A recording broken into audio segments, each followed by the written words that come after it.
Que Dios te bendiga, muy buenos días, bienvenidos a otra transmisión en vivo desde River Arena, desde el avivamiento de la calle Broadway, desde esta parte del mundo, desde la costa oeste de los Estados Unidos, Anaheim, California, haciéndote compañía en esta transmisión en vivo. Gracias, como digo, cada domingo desde hace ya más de 3 meses, a los que nos envían fotografías desde muy temprano y están allí contándonos un poquito de su intimidad, cómo se preparan, cómo se alistan, y nos hace muy bien, nos hace sentir de que tenemos una congregación enorme a lo largo y a lo ancho de todo el planeta. Y gracias por estar ahí, por ser fieles, por pasar la voz, por siempre decir no me voy a perder lo que Dios nos va a transmitir hoy.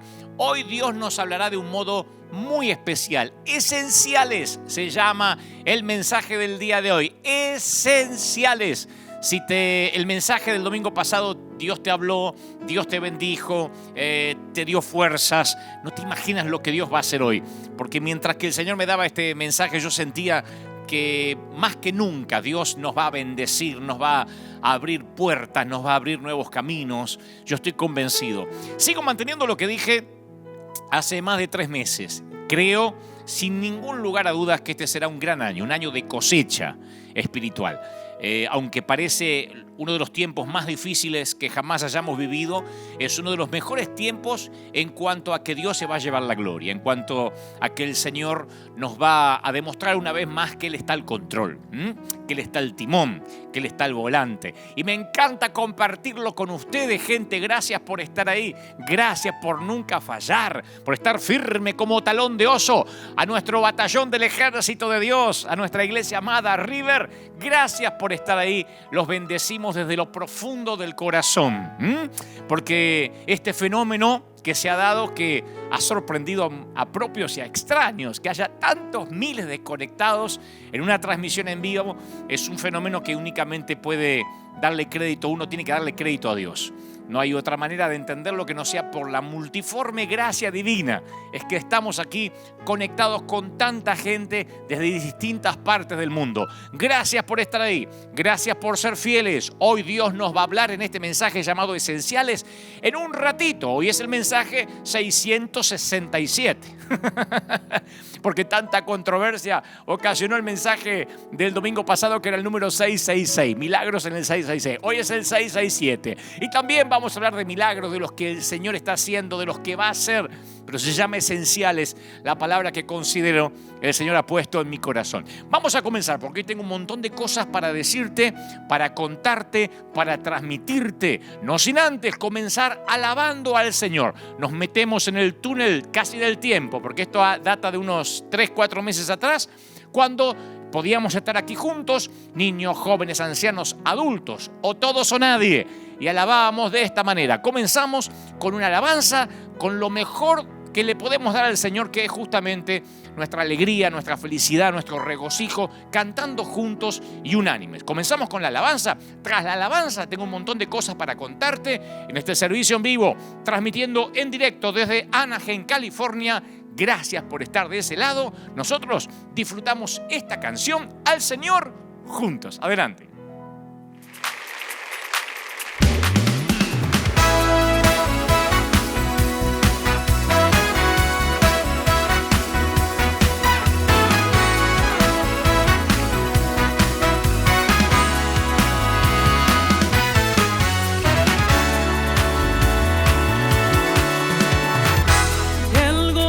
Que me das comienza a nacer. La paz que tengo en ti inunda mi ser. Tu amor me enamoró, me haces también, te adoraré. Eres asombroso, Dios. El gozo que me das comienza a nacer. La paz que tengo en ti inunda mi ser. Tu amor me enamoró, me haces tan bien, te adoraré. Alfa y Omega, principio y el fin, León de Judá, el que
servicio del día.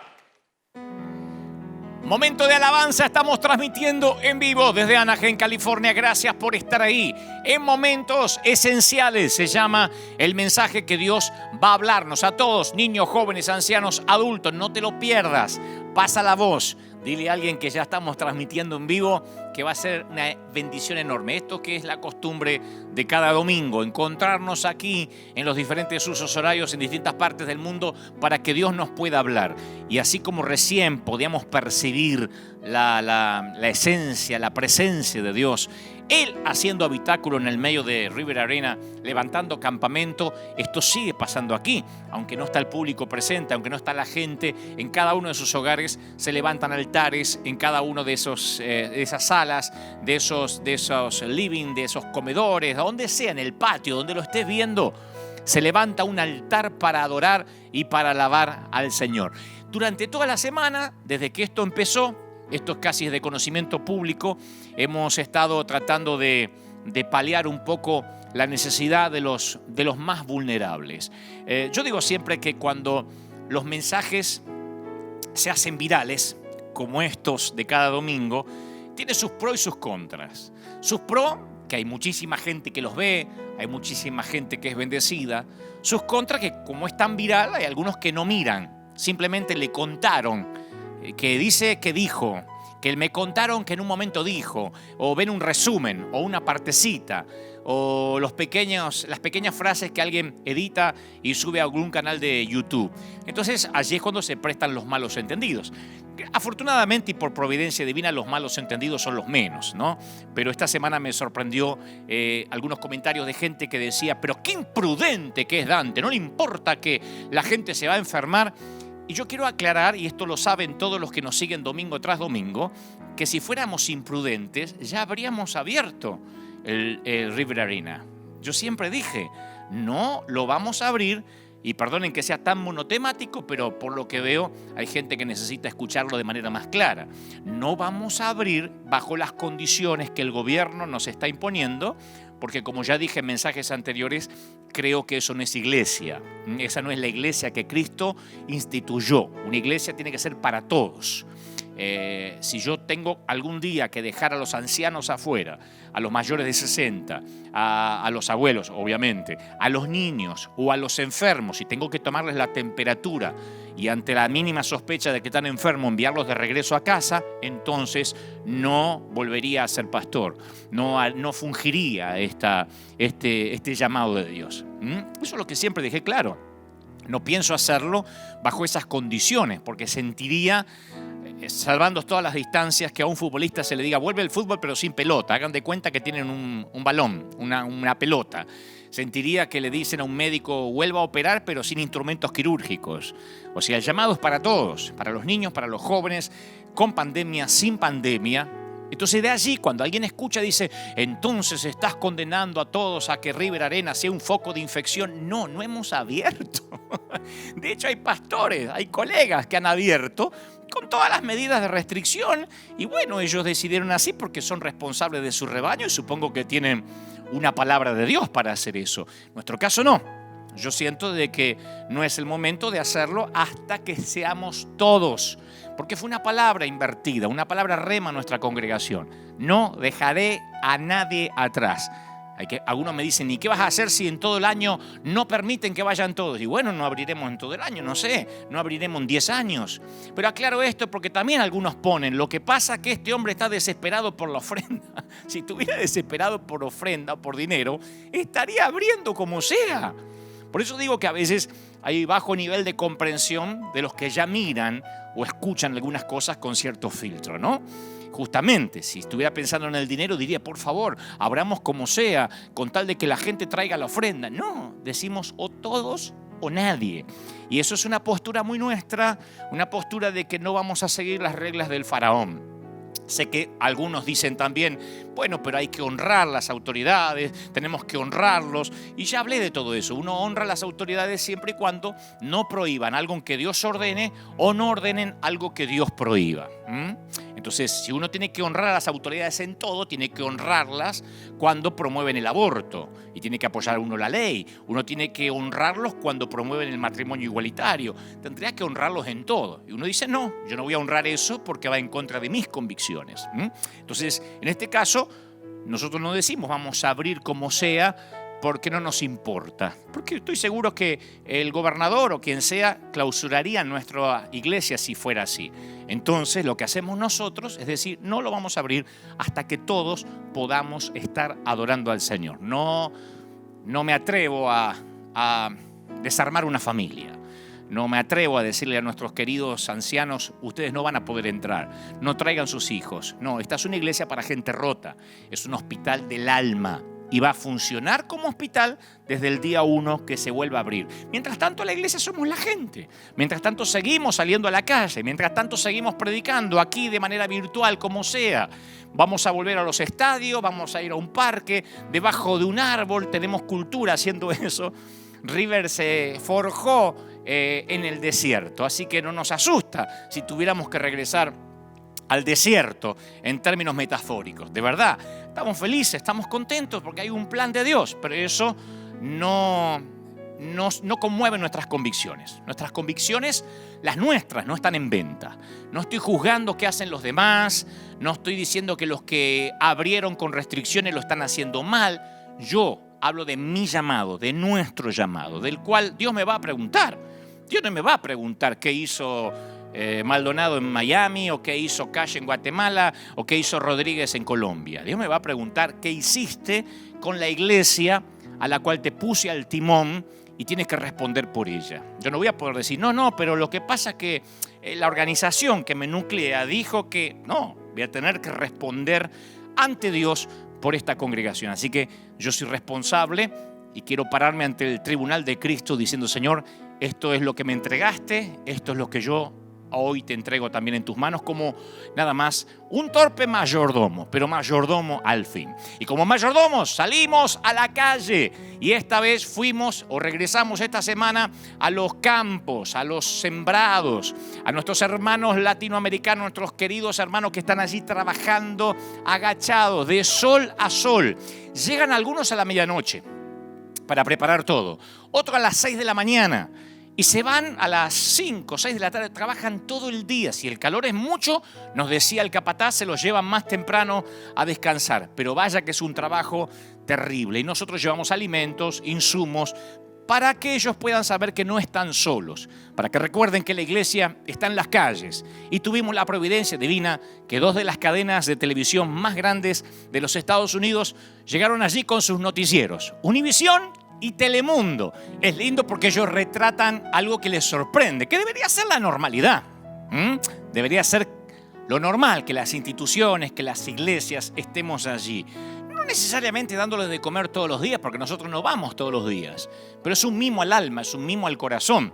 De cada 10, 7 u 8 de ellos nos decían, hermano, cuando termine esto vamos a su iglesia. Hermano, vamos a ir a visitarlo. Esto es iglesia. Yo pensé que la iglesia no se acordaba de nosotros. Y esa es una de las maneras que tenemos para predicar y que yo sé que lo están haciendo en diferentes partes del mundo. Esa es la manera que tenemos de transmitir el mensaje del Señor. Como les dije la semana pasada, enviamos una inyección financiera, una ayuda. No lo hacemos porque nos sobra el dinero. No lo hacemos porque decimos, ¿qué hacemos con las reservas y los ahorros?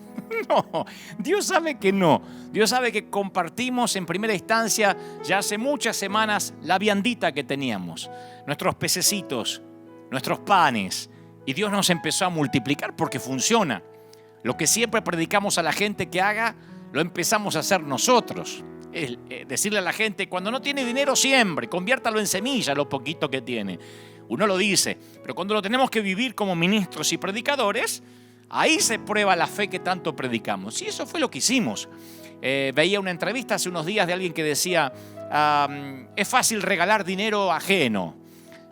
Alguien decía, yo no doy dinero ni doy ayuda porque no regalo dinero ajeno. Lo cual a mí me sorprendió que dijera es fácil, porque no es fácil. Si fuera fácil, todas las iglesias estarían todas sin excepción estarían regalando dinero, inyectando dinero, enviando donaciones. No es fácil. No es fácil, y nunca yo me paré aquí a decir de mi economía personal. Voy a empezar a sembrar, porque ahí sí vale la palabra que no sepa tu mano izquierda lo que da tu derecha, de lo que nosotros ayudamos de manera personal.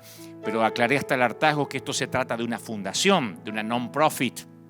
Y las fundaciones, las iglesias tienen que ser transparentes a la hora de sembrar, porque claro, es la donación de los feligreses, es la donación de los fieles, es la donación de la gente que le encanta. A nuestra iglesia le fascina saber que su pastor lidera a manos abiertas, lidera con el cuaderno de contabilidad abierto, y resistimos cualquier inspección, cualquier contabilidad.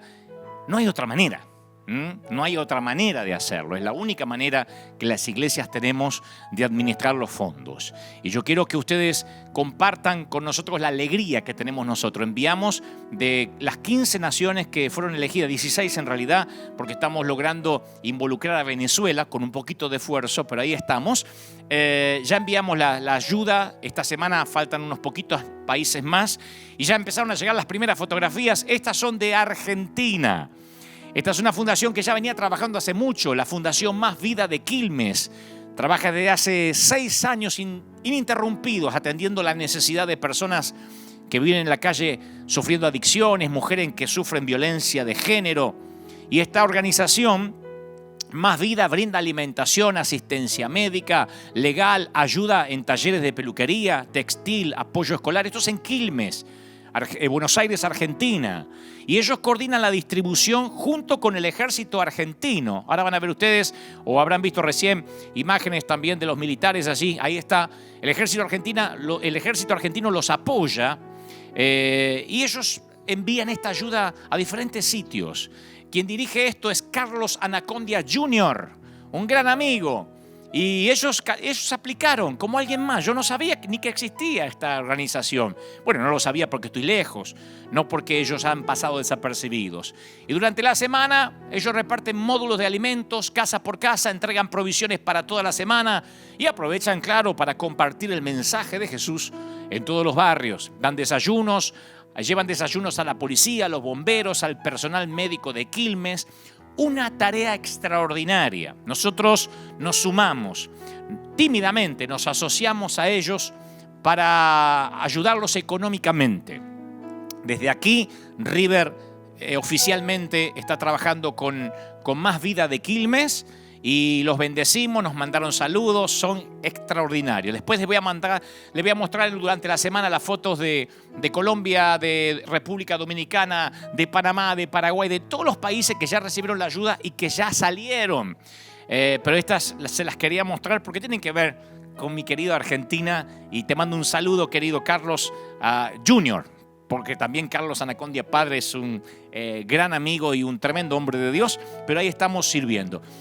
Yo no llamé a Anacondia diciéndole, ¿tienes un hijo con una fundación? Simplemente pusimos el correo y al correo llegó esta aplicación entre tantas mostrando lo que venían haciendo. Hay varias de Argentina que vamos a ayudar. Esta es una y les quería mostrar las fotografías porque esto es gracias a ustedes, gracias a que siembran, a que nunca dejan que falte el aceite. Mientras que haya vasijas vacías, va a haber aceite. Eso es lo maravilloso. Y esta gente se ocupa de vaciar las vasijas continuamente para que siga el aceite. Han repartido kilos y kilos de alimentos nutritivos. Es realmente extraordinario. En otro orden de cosas, y ya en momentos se viene el mensaje esenciales, no se vayan, en momentos nada más. Te cuento porque nos preguntaron durante toda la semana, no todas las preguntas llegan diciendo, Dante quiere abrir la iglesia y no le importa que se enfermen. También hay otra gente que pregunta otras cosas más positivas. Y entre los que preguntan cosas positivas nos preguntaron sobre nuestra tarea misionera en Uganda, en África. River Church no paró nunca la ayuda. Nosotros hace ya 3 años y medio que fundamos, creamos una escuela en Nihanga que está a 5 horas de Kampala. Nihanga es un sitio que obviamente necesitaba nuestra ayuda como todo África lo necesita. Está ubicado en una zona o comunidad que está plagada de prostitución, de alcoholismo, de droga, y por eso hay muchos chiquitos contagiados de SIDA por sus propios padres, ya nacen con el HIV, la mayoría son huérfanos. Entonces, además de la enseñanza en este colegio que nosotros tenemos allá, reciben el desayuno y el almuerzo todos los días. Entonces estamos siendo un agente de cambio allí en África. Cuando la última vez que yo estuve, ellos no tenían palabras para agradecer. Decían, no podemos creer que se acuerden de nosotros, que ustedes son hispanos, porque por lo general ayudan los anglos, ¿no? El edificio de la escuela además funciona como centro comunitario. Van a ver ahora ustedes imágenes. Y lugar para estudios bíblicos durante las noches, los domingos se hace servicios. Y ahí se comenzó también un seminario para pastores. Muchos de ellos llegan desde Kampala. Hay mucho amor porque el evangelio se extienda. Y en este tiempo de COVID-19, de coronavirus, ellos han visto que nosotros no hemos dejado de ayudarlos. Hay estudiantes del seminario que caminan 2 días para asistir a las clases, 2 días de caminata. Pusimos agua potable, no tenían agua potable. Ahora estamos trabajando en colocar la electricidad, porque no tienen electricidad, y estamos construyendo más baños, ¿no? Con plomería, sistemas de desagüe, sistemas cloacales. Queremos que la escuela se expanda, queremos agregar más aulas. Este es el mejor tiempo para hacerlo, porque dicen, la ayuda del mundo se terminó. Quienes nos ayudaban dejaron de ayudarnos. Nosotros nos hemos mantenido fieles. Esto le cuento a nuestra congregación y quiero que vean esto, que son pequeños agradecimientos que nos llegaron esta semana. Tras esto, ya estamos listos casi para el mensaje que se llama Esenciales. Vean entonces, no es que nuestra gente de Kampala, nuestra gente de Nihanga nos manda saludos y nosotros también los vamos a amar muchísimo cuando los veamos, principalmente a los que por primera vez los van a conocer. Disfruten conmigo, vean.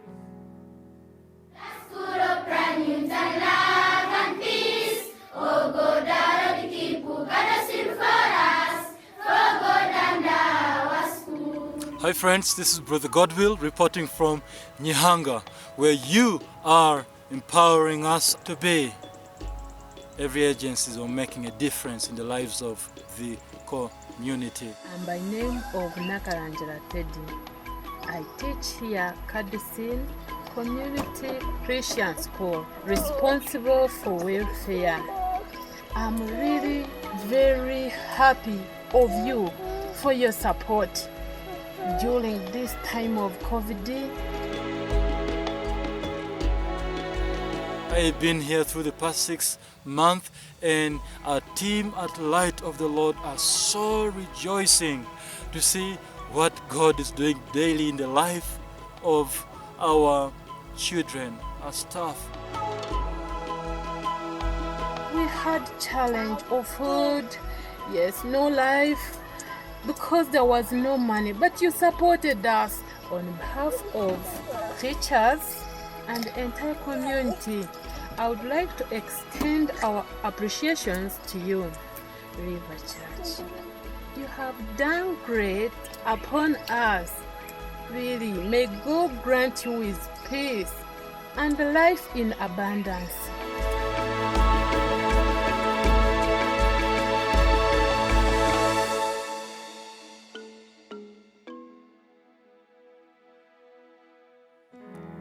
Nosotros también los amamos y nosotros también los tenemos en el corazón. Gracias por esos saludos. Ojalá que Dios nos permita vernos pronto. Y gracias a los que siembran para que este trabajo en todo el mundo no se detenga. River es un río que no se detiene. Es un río que siempre está llegando a los lugares más recónditos del mundo. Vamos a disfrutar un momento de adoración. Tras este momento de adoración, yo quiero que lo aprovechen, no solo para adorar, sino para decir, ya está. Faltan minutos para que Dios nos hable en este mensaje titulado Esenciales. Llamen a papis, a mamis, a los abuelos, a los primos. Llamen a la suegra, porque las suegras también son bendecidas. Así de poderoso va a ser el mensaje. Después hay alguien que dice, ¿por qué no quiere la suegra? Bueno, porque si fueran buenas, Dios tendría una. Siempre digo lo mismo. Vamos a disfrutar de verdad y fuera de toda broma, Esenciales. Tras este momento de adoración único, a mí me encanta, se llama Canta el Señor, toca lo más profundo de mi ser. Y tras este momento de adoración les voy a transmitir lo que creo Dios ha puesto en mi corazón. Vamos a prepararnos para decir, Señor, te exaltamos, te alabamos digno de toda gloria. Si no tienes una casa, River podría ser tu lugar seguro, tu lugar en el mundo para adorar, para sentir su presencia. ¡Aleluya! A toda la gloria y toda la honra es para Él. Mi Cristo, mi Rey, no hay nadie como tú. Todo mi ser quiere exaltar las maravillas de tu amor.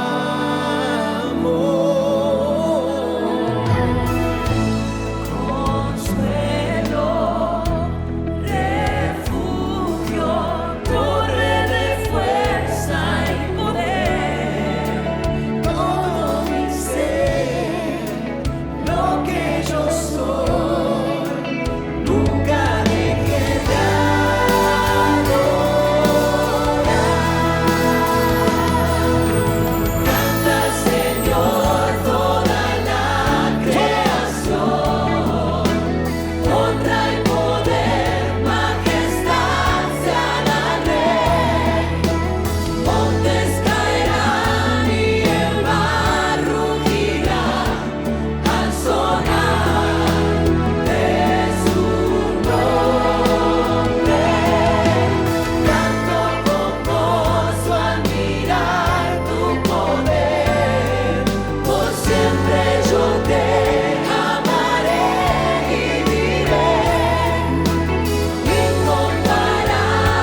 Dos psicólogos de la Universidad de Princeton hicieron un experimento basado en la Biblia y a mí me sorprendió porque el experimento fue basado en el relato de Jesús, del viajero que fue asaltado y abandonado en el camino y fue pasado por alto por un sacerdote y un levita, dos personas religiosas en la cultura de Jesús.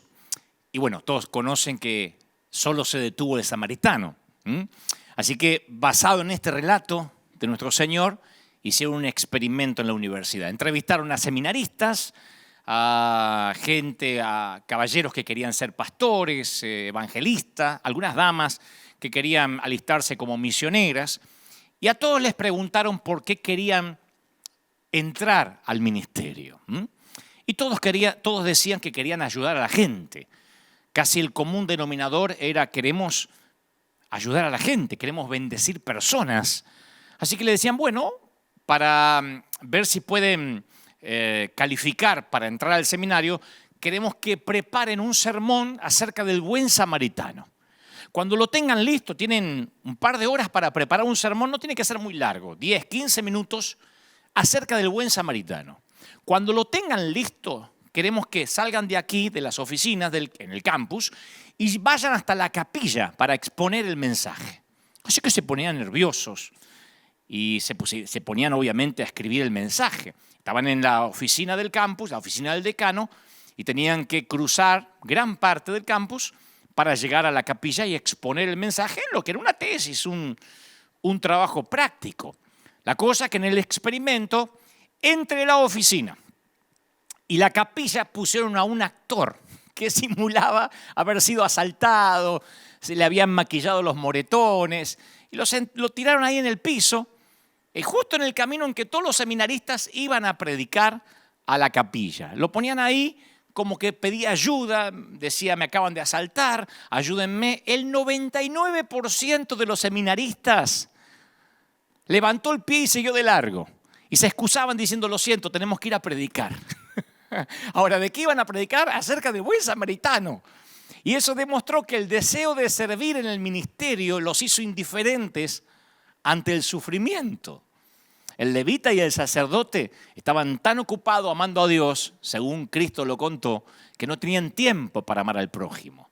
Entonces querían demostrar, estas personas del seminario, que a veces podemos estar tan ocupados, tan inmiscuidos, tan embebidos en el ministerio, que no tenemos tiempo para amar, no tenemos tiempo para ministrar, porque creo que ese es el principal milagro que nos perdemos. Somos esenciales para el milagro de alguien. Siempre, como dije de parte del Señor el domingo pasado, aun cuando Dios es el generador de los milagros, nosotros somos esenciales o catalizadores o canales de esos milagros. Yo creo que todo el tiempo estamos rodeados de ser esenciales, rodeados de oportunidades para ser esenciales para un milagro, pero lo damos por sentado. No hay nada como experimentar algo la primera vez, pero en algún momento empezamos a dar por sentado todo lo que nos pasa y se nos hacen callos a todo lo que nos rodea. Lo habitual nos empieza a nublar la vista. Yo le llamo a eso, bueno, no yo en realidad, sino que los científicos lo llaman, pero yo me apropié de la frase, ceguera por falta de atención. Cuando uno está rodeado de oportunidades para ser de bendición, oportunidades para bendecir, oportunidades para ser el samaritano de alguien más y uno no se da cuenta. Hay un montón de gente esperando que les llegue el gran momento en que Dios los use y no se dan cuenta que ya mismo, durante el camino, durante la travesía, podrían ser usados, porque la vida ocurre durante el camino, porque los milagros de Jesús ocurrían mientras que Jesús iba, mientras que Jesús caminaba.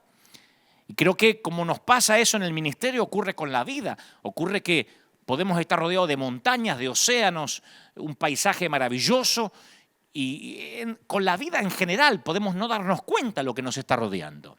Una vez yo prediqué un mensaje titulado "Y no sabía", basado en 2 versículos que a mí me llamaron muchísimo la atención, de 2 hombres que perdieron la conciencia de lo que tenía. Jueces 16:20 dice, pero Sansón no sabía que Jehová se había apartado de él. No sabía.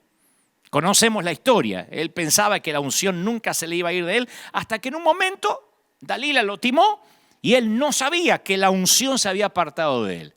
Pero hay otro episodio que también a mí me llama la atención. Dice Éxodo 34, y no sabía, 34:29, y no sabía Moisés que la piel de su rostro resplandecía. O sea, Moisés estaba inconsciente de su adquisición espiritual. No sabía que podía ser de bendición. No se dio cuenta que su rostro le brillaba. Y Sansón estaba inconsciente de su pérdida espiritual, ¿no? Entonces yo digo, la vida está llena de actos inconscientes, de cosas que hacemos por la fuerza del hábito. Tocamos la música, nos lavamos los dientes, comemos, caminamos, conducimos el automóvil. Lo que tenemos es que estar alerta cuando el inconsciente invade el campo espiritual, porque ese efecto de callosidad aparece a nivel emocional, aparece a nivel espiritual. La constante, yo digo siempre, la constante exposición y el contacto, ya sea a lo sagrado, a lo profano, producen callosidades en el corazón humano.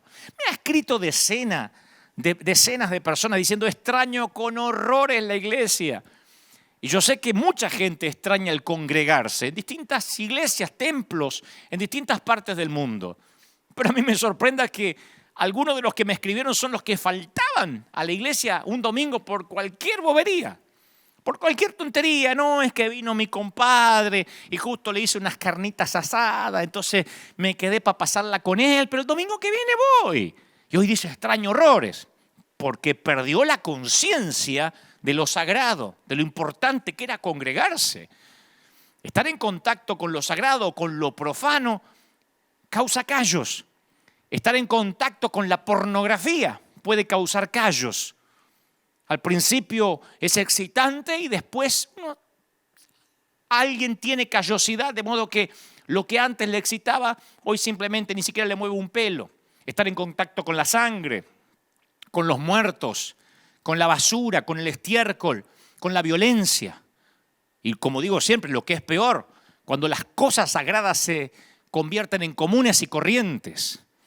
Nosotros tenemos esa frase que la repetimos casi todos los domingos hace 10 años. La gente de nuestra congregación no me deja mentir. Que lo sagrado no se vuelva, y la gente grita, común. Que lo sagrado no se vuelva común. Porque lo más importante es que las cosas sagradas sigan siendo sagradas, que adorar a Dios siga siendo sagrado, que escuchar este mensaje siga siendo sagrado. Porque cuando se nos hacen callos emocionales o espirituales, hasta es posible perder la compasión por las almas. Primera de Timoteo 4:1 dice, el Espíritu dice claramente, en los últimos tiempos, algunos abandonarán la fe para seguir a inspiraciones engañosas, doctrinas diabólicas. Tales enseñanzas provienen de embusteros que tienen la conciencia encallecida. O sea que la palabra callos aparece en ciertas versiones de las Escrituras. Hay un momento donde uno puede perder la noción de lo que es sagrado y se nos empieza a hacer común. Pero eso no es lo peor, sino que cuando se nos hacen callos al temor de Dios, como Dios nos viene hablando cada domingo, se genera un vacío que entonces puede ser llenado por cualquier otra cosa.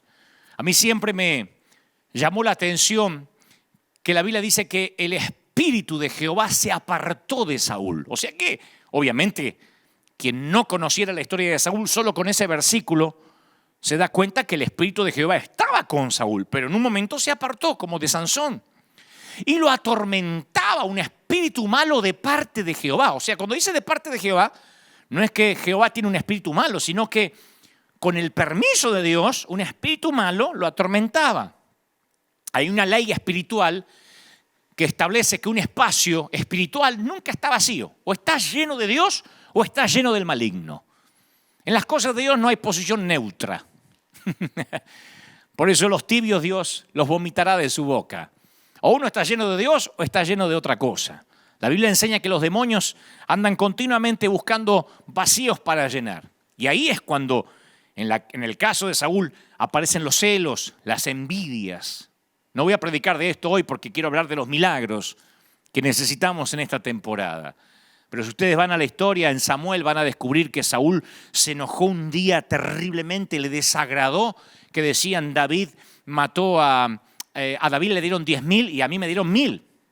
Empezaron a entonar una canción donde le asignaban mayor crédito a David. Entonces Saúl dijo, a este tipo no le falta más que el reino, en cualquier momento me da un golpe de estado. Y empieza a tener envidia de la popularidad de su propio yerno. Como dije hace unos días, y vos creías que tenías problema con tu suegro. Y desde ese día Saúl ya no vio con buenos ojos a David. Aquella celebración donde se le cantó a Saúl y a David fue la semillita de celo y de la rencilla que el maligno sembró en el corazón de Saúl. Y ya no veía a David como un aliado, sino como un contrincante. No lo veía como un servidor, sino como un usurpador. No veía una bendición en él, sino una maldición. No veía la seguridad, sino el peligro. Nunca más miró con buenos ojos a David. O sea que perdió la visión espiritual. Se le hicieron callos para no ver a alguien que podía ser de bendición, su propio yerno. Y cuando se pierde la visión espiritual, no podemos ver lo que Dios está haciendo a través de otros y mucho menos lo que podría hacer a través nuestro. Sin visión no hay enfoque espiritual.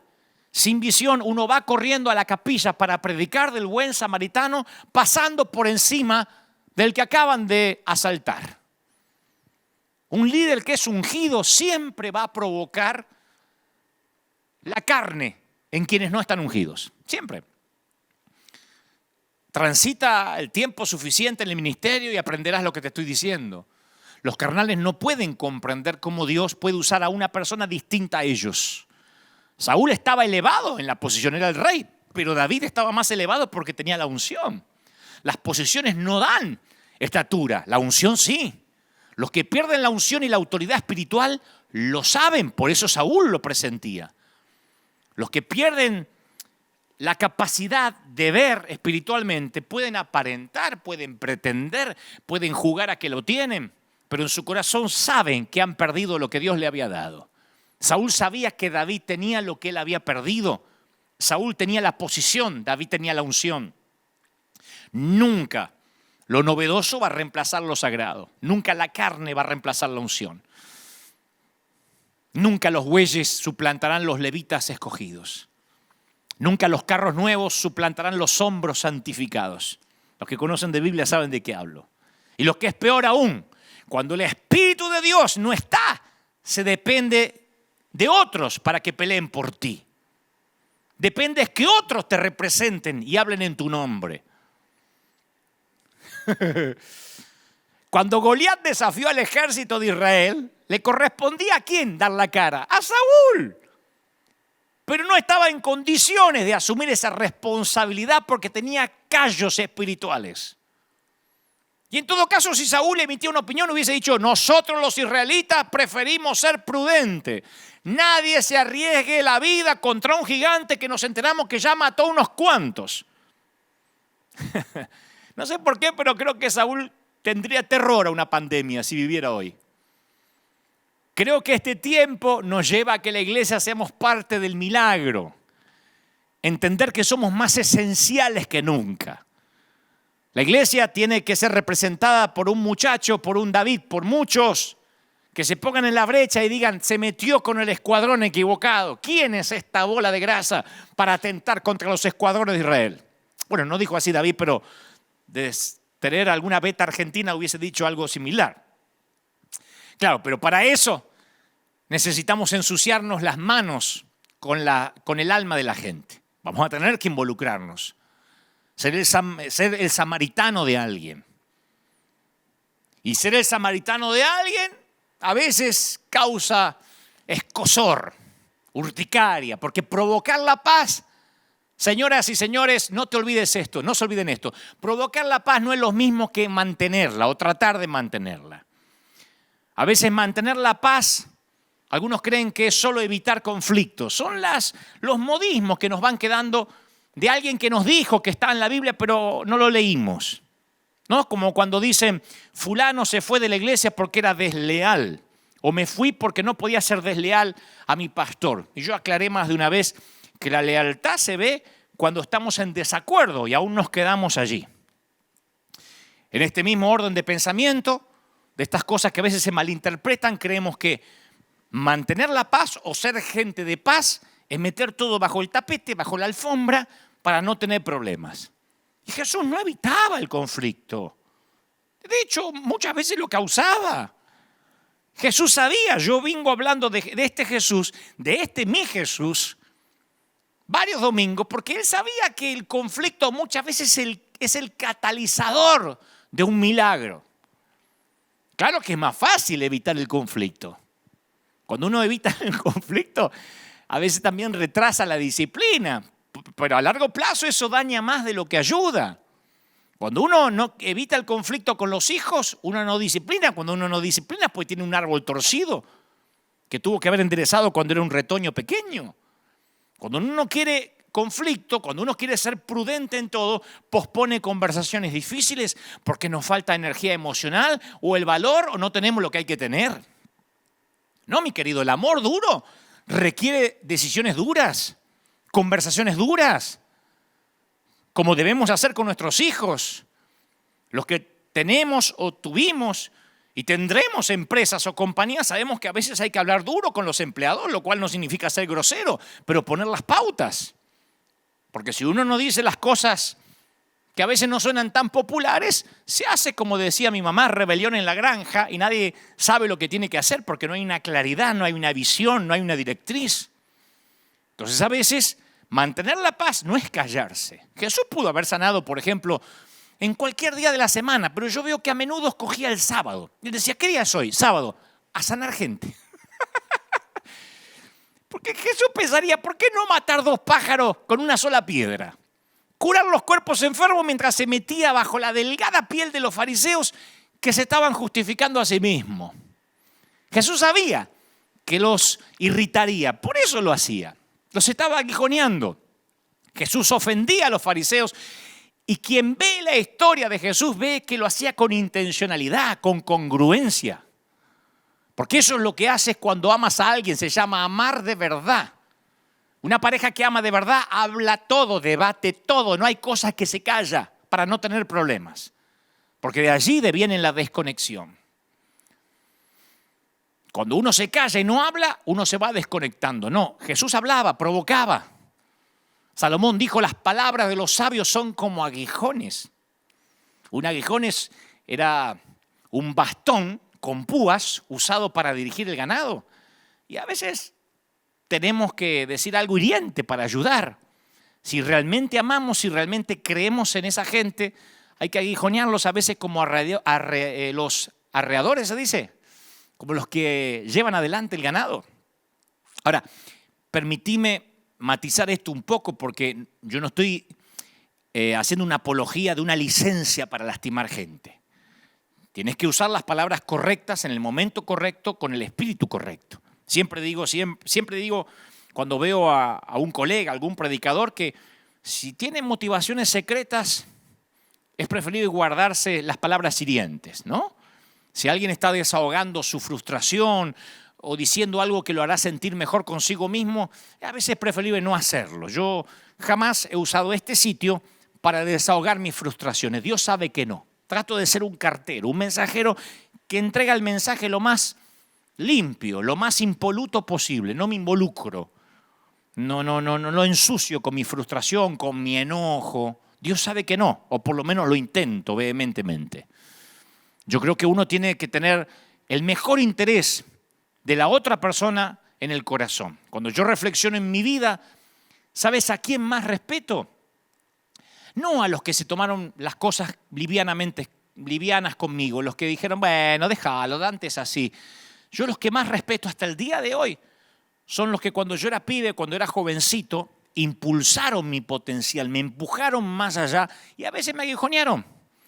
Y a veces, te confieso, no me gustaba el momento. Pero ese aguijoneo me condujo a crecer.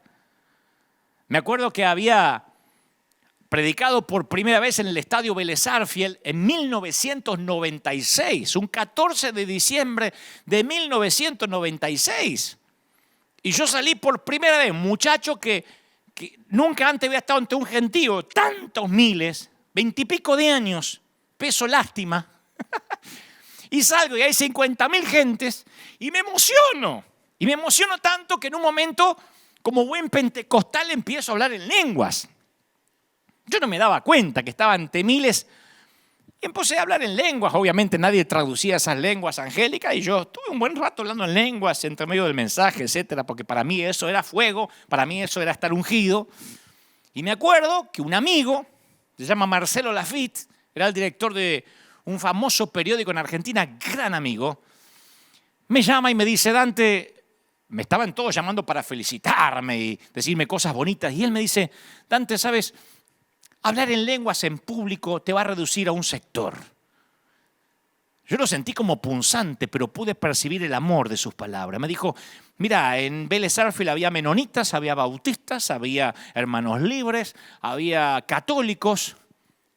Y demostrar que podés hablar en lenguas angélicas, no habiendo traducción, como dice el apóstol Pablo, lo único que demostrás es que sos un fanático, la gente va a decir que estás loco y te va a reducir a un target, a un sector.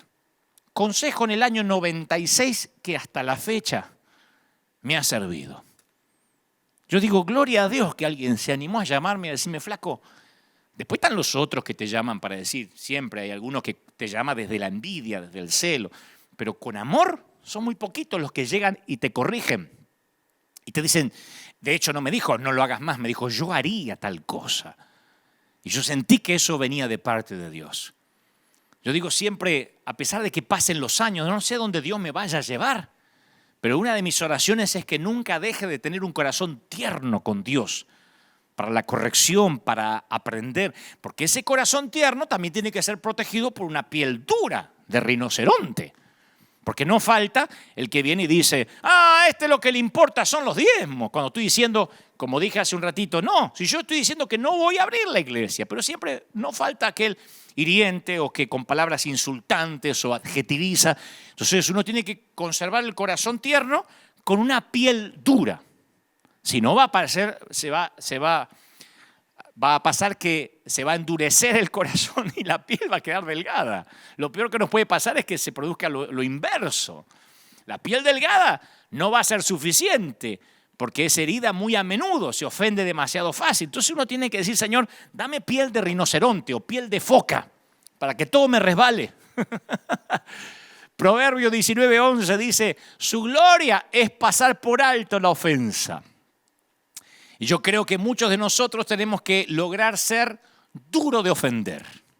Me encanta eso, duro de ofender. Bruce Willis era duro de matar, ¿no? Duro de ofender. Nunca dejes, alguien necesita oír esto, que una flecha de crítica penetre tu corazón, a menos que primero pase por el filtro de la Escritura. Algunos me dicen: ¿y vos, Dante, escuchás? Si alguien te quiere dar un consejo, yo inmediatamente lo paso por el tamiz de la Escritura y del amor. Cuando alguien viene con amor, la exhortación, aunque sea exhortación para enderezarte, para cambiar, está envuelto en un amor tan grande. No viene a defender un ego, no viene necesariamente a debatir por el simple hecho de la discusión, sino que es algo que corrige, te hace sentir de que alguien está haciendo un catalizador. Esa persona es mi milagro en ese momento. Hoy en día los hijos pueden denunciarte. Los docentes han perdido autoridad. Y yo a veces me pregunto si esta cultura de corrección política nos ha dejado la piel demasiado fina. Vivimos en una cultura en la que es malo decir que algo está mal. Y permanecer en silencio ante un tema del que Dios habla claramente no es amar, es cobardía. Y cuando no usamos nuestra voz, la perdemos. Pecamos por omisión y no por comisión. Yo suelo hacerme algunas preguntas muy diagnósticas que me ayudan a saber si estoy en el centro de la voluntad de Dios. Yo me pregunto, ¿cuándo fue la última vez que fui criticado? Y si hace tiempo que no fui criticado, me inquieto. Me pongo nervioso porque digo, si no estoy ofendiendo a los fariseos, posiblemente significa que me transformé en un fariseo, que estoy con la corriente en lugar de desafiarla. Después me pregunto, a ver, ¿con qué facilidad me estoy ofendiendo? Si la respuesta es, me estoy ofendiendo fácil, me está afectando, entonces necesito hacerme suficientemente fuerte para lidiar con situaciones desagradables, porque cuando te ofendes, te vuelves defensivo. Y en el segundo mismo en que te vuelves defensivo, el reino de Dios deja de avanzar a través tuyo. Nosotros somos los carteros, no tenemos que defender ningún mensaje. El otro día alguien me decía, queremos que nos expliquen una nota periodística qué quiso decir durante el mensaje. Dije, yo no explico los mensajes. Y me decía, qué soberbio. No, ¿cómo voy a explicar un mensaje que estoy diciendo que Dios me dio que entregara? El día que yo me pare y diga, les voy a decir lo que yo pienso, eso lo podría defender. Eventualmente lo podría sostener o no. Pero cuando digo esto creo, Dios puso en mi corazón, yo no voy a defender ni sostener lo que Dios dijo. El que tiene oídos que oiga. Lo tercero que me pregunto es, ¿me estoy lavando las manos o lavo pies? Porque no era responsabilidad de Jesús lavar los pies. Ese trabajo estaba reservado para el servidor más bajo en el tótem judío. Sin embargo, Jesús tomó responsabilidad de algo que no era su responsabilidad. Pilatos hizo exactamente lo contrario, lavándose las manos como una manera de decir, yo no soy responsable. Pero lavarse las manos no lo absolvió de la culpa. Pilato sabía que Jesús era inocente, pero le faltaba el valor moral para dejar ir a Jesús. Hay un versículo que revela la debilidad moral de Pilato. Dice que como él quería satisfacer a la multitud, mandó azotar a Jesús y lo entregó para que lo crucificaran. En pocas palabras, Pilato era un complaciente. Él dijo, voy a ser prudente con la multitud. Y tenía más miedo de desagradar a la multitud que de violar su propia conciencia. Y actuó como un pelele, como un pusilánime, en lugar de actuar como hombre. Entonces uno tiene que preguntarse, ¿estoy viviendo para el aplauso de la gente? ¿O vivo para el aplauso de las manos horadadas por los clavos? Si quiero agradar a Dios, voy a disgustar a mucha gente a lo largo del camino. Es parte de actuar como hombre. En mi caso, como mujer de Dios, como dice el viejo adagio, puedes agradar a algunas personas todo el tiempo. Puedes agradar a toda la gente parte del tiempo, pero no puedes complacer a todo el mundo todo el tiempo. Entonces uno tiene que preguntarse, ¿existe alguna situación en la cual yo me haya absuelto de responsabilidad lavándome las manos? En lugar de asumir responsabilidad y ser el samaritano de alguien, somos esenciales para alguien. Somos esenciales para el mundo. El mundo clama la manifestación de los hijos de Dios. Miren lo que pasa en los Estados Unidos. Cuando un policía le corta el aire a alguien en la calle y salta toda la turba diciendo, nosotros queremos que cambien las leyes. Nosotros queremos que estas cosas no vuelvan a ocurrir, no queremos más discriminación. Y salen y nadie les pudo decir, no salgan, no se muevan, nadie los pudo detener. Porque lo que ellos sentían que era injusticia, lo hicieron notar. No estoy haciendo apología necesariamente a una revuelta. Digo, cuando no usamos nuestra voz, perdemos nuestra voz. Y no te equivoques al respecto, el silencio sanciona. Al no decidir nada, siempre decidimos. Nada dice más que el silencio y nada lo dice más fuerte y más claro. Martin Luther King supo decir, tendremos que arrepentirnos en esta generación, no solo por las palabras odiosas de la gente mala, sino por el espantoso silencio de la gente buena. Si Dios ha hablado sobre un tema, no podemos permanecer en silencio. El pecado del silencio toma una amplia variedad de formas, a veces tan inocuo como lo que puede parecer políticamente correcto. A veces el callarse se disfraza de no, hay que obedecer. O jugar a la prudencia como con todo lo que sucede alrededor. Por eso actuar como valientes requiere que estemos de pie por lo que creemos, aunque nos sintamos solos. No seremos juzgados solos por nuestras palabras, seremos juzgados por nuestro silencio. Los momentos en que no hablamos. Actuar como hombre significa hablar cuando todo el mundo está mudo. Es tener conversaciones difíciles que requieren amor de verdad. Y tampoco podemos solamente señalar el problema, debemos ser parte de la solución, ser el samaritano de alguien, ser esencial. Somos esenciales. Y a veces lo único que tenemos para aportar, porque algunos están diciendo, ¿y qué puedo hacer? ¿Salgo a la calle? ¿Me arriesgo a que me metan preso? No, déjame avanzar. A veces lo único que tenemos para aportar es algo tan esencial como unos panes y unos poquitos peces. San Juan 6 relata cuando Jesús multiplicó la comida. Tranquilo que no voy a hablar de dinero. Digo, porque uno tiene urticaria y subo a hablar de la multiplicación. Voy a hablar de principios espirituales. El punto central del milagro de Jesús es que alimentó a 5.000 personas con 5 panes y 2 peces. Quien dio en llamarlo Jesús alimentó a 5.000 no dijo toda la verdad porque había 5.000 hombres, con lo cual es probable que entre hombres, mujeres y niños hubiera casi 20.000 personas. Y Jesús no sacó un conejo de la galera, sacó 20.000 peces. Pero antes de que prueben el primer bocado del primer plato, tendríamos que ver a alguien que fue esencial en ese milagro. Alguien que se involucró.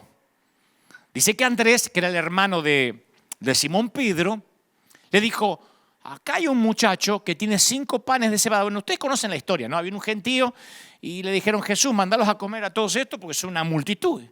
Y él dice, no, vamos a darle nosotros, denle ustedes de comer. Entonces Andrés dice, mira, hay un muchacho ahí que tiene 5 panes de cebada, 2 pescados, pero ¿qué hacemos con eso para tanta gente? Casi era un chiste.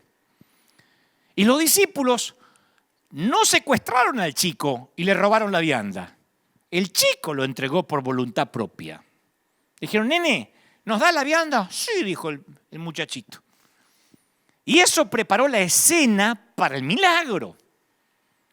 Este acto de involucrarse, de ser parte, fue el catalizador, oigan, el provocador del milagro. Si ese nene no hubiese compartido sus 5 panes y sus 2 peces, no hubiese habido un milagro de multiplicación. Pero si pones lo que tienes en las manos de Dios, Él hace muchísimo con muy poquito. En el mundo natural es fácil pensar que si doy más, me quedo con menos. Mucha gente en este tiempo de pandemia ha dicho, ahora es cuando más hay que ahorrar. Yo hablé con algunos, no voy a decir quién, en la primera semana de la pandemia y le contamos nuestra idea, dijimos, vamos a salir a bendecir. Y algunos dijeron, wow, eso me alienta, voy a hacer lo mismo. Y otros me dijeron, yo ni loco, yo voy a ahorrar lo poco que tengo, porque si esto se estira, no pago el alquiler. Entonces, en el mundo natural, si yo doy, me quedo con menos. Pero en la economía de Dios no funciona así. Las cosas no se suman, se multiplican de manera exponencial. En la economía de Dios, 5 más 2 no es 7. Si Dios entra en la ecuación, 5 panes más 2 peces son 5.000 comidas con 12 bolsitas de sobras para el perro. Para el tuki, para que se lo lleven para casa. 12 cestas llenas de sobra. Esas son las matemáticas del Señor. La población total de la región de Galilea, en los tiempos de Cristo, era, creo que de 40.000 personas. Algunos dicen 35.000, pero no más de 40.000 personas. Y casi la mitad cruzó en bote al mar de Galilea y caminó para llegar junto al monte donde Jesús se había quedado esos días. Entonces, cuando el Señor dice que vio una gran multitud que vino hacia Él, no se trataba de una exageración. Jesús le dijo a Felipe, ¿dónde vamos a comprar pan para que coma esta gente? Una pregunta retórica. Tiene sentido que le preguntara a Felipe, porque este era de Betsaida, a 15 kilómetros de ahí, y si había alguien que supiera dónde conseguir comida, tenía que ser Felipe. Siempre hay alguien en el equipo que sabe dónde conseguir comida. Acá tenemos un par que saben siempre dónde conseguir comida, ¿no? Pero la respuesta casi suena a reprimenda. Dice, Señor, ni con el salario de 8 meses podríamos comprar pan para darle un pedazo a cada uno. Y esta es la frase que nos deja fuera de los milagros. Cuando razonamos con miedo. Cuando decimos, no, pero es que no se trata de miedo, se trata de lógica, de prudencia. Cuando dice, ni aunque tuviéramos 8 salarios podríamos comprar. Es lo mismo cuando te dice, pero no leíste las cifras de muertos. Nadie quiere ser imprudente. Cuando sacan cuentas naturales, nos quedamos fuera del milagro. Las cuentas son reales, pero nos quedamos fuera del milagro. Hace unos años, unos investigadores ingeniaron un estudio que permitía descubrir la manera en que la gente responde a las necesidades de otras personas. Cuando la gente toma el papel de un samaritano. Y los investigadores pusieron a prueba 2 versiones de una misma carta. En una presentaban las estadísticas, la magnitud de los problemas que enfrentaban los niños en África. ¿Vieron como recién les mostré? Y otra presentaban una niña y del barrio que tenía 7 años que necesitaba ayuda. A ver, la gente, ¿por quién se conmovían más? ¿Por los miles que morían, los chiquitos enfermos de HIV, morían huérfanos en África o por la nena de acá del barrio? ¿Qué era lo que les impactaba más? Entonces descubrieron que cuando les llegaban las 2 cartas, ponían el dinero y las donaciones a la nena. África quedaba muy lejos. Aunque parecía que aquello era peor que esto, África quedaba lejos. Los que leían las necesidades de la niña aportaron mucho más dinero. Y los psicólogos llaman a eso el efecto de la gota en el mar. Dicen que cuando nos sentimos abrumados ante una gran magnitud, ante la escala de un gran problema, no hacemos nada porque decimos, no voy a marcar una diferencia. ¿Qué voy a poner una monedita para que coma un nene en África? ¿Te pensás que eso va a quitarle el hambre a alguien? O sea, pensar de manera analítica puede ser un impedimento a nuestra capacidad de actuar como esencial, de actuar con compasión. La cabeza siempre se interpone en el camino del corazón. Cuando la gente dice, no, con semejante pandemia, ¿yo qué voy a hacer? Pudimos haberlo hecho nosotros eso. Reunirse con el equipo y decir, ¿qué vamos a hacer? ¿A dar comida? ¿Y qué va a parar eso? ¿La cuarentena? ¿De qué va a servir? Para la mamá que salió con 6 nenes a agradecerme llorando porque le llevamos leche, para ella fue la diferencia. Pero si yo me quedaba en casa diciendo, no, ¿qué me voy a arriesgar? Encima a ver si me contagio, yo me tengo que cuidar, soy el hombre de Dios. Voy a ser prudente, aparte, ¿qué voy a cambiar? ¿Voy a parar la pandemia porque le dé un poco de leche a la gente? Esa señora se hubiese quedado sin darle de comer a los nenes. Pero cuando uno ve algo de gran magnitud, cree que no puede hacer nada. Los investigadores llegaron a esta conclusión. El mero acto de hacer las cuentas reduce la compasión y, lo que es peor, reduce los milagros. Cuando pones a Dios en la ecuación, su resultado siempre va a exceder la suma de tus componentes. Tus 2 peces pueden ser más esenciales de lo que imaginas si los pones en sus manos. Ah, ahí está el tema. ¿En las manos de quién están los peces? Porque los peces y los panecillos en mis manos son eso nada más. Peces y panecillos. Como sucede con tantos otros héroes, casi anónimos de la Biblia. Este chico luego desaparece de las Escrituras y no sabemos más nada de él. Pero sus 15 minutos de fama se estiraron hasta convertirse en más de 2000 años. Uno dice, ¿qué pasó con el chico? No sé, pero hubo un efecto espiritual. Yo he notado varias veces que apenas comenzó la pandemia, la cuarentena, hicimos cálculos. Y como dije hoy hace un ratito, teníamos solo una vianda. Y decíamos, ¿cómo podemos dar lo que no tenemos? Alguien debe pensar, ustedes son ricos, están en Estados Unidos, Dante tiene mucha plata. Siempre hay esa fantasía de que tengo más o que tenemos más de lo que la gente supone. Pero sabíamos que teníamos una vianda. Tenemos un plantel, una plantilla de empleados, tenemos gente, mantención de lo que es un estadio cubierto, fortunas. Lo que menos pensamos en salir a bendecir gente. Pero sabíamos que si nos aferrábamos a nuestros 5 panes y 2 pececitos, tendríamos 5 panes y 2 pececitos. Si guardas una semilla, solo tienes eso, una semilla. Entonces operamos a partir de una convicción central simple. El corazón de Dios está en las almas. Y mientras nos centremos en las cosas que su corazón atesora, Él se ocupará de los resultados. Yo solo tengo una explicación para la multiplicación. Den y se dará. Se les echará en el regazo una medida llena, apretada, sacudida, desbordante.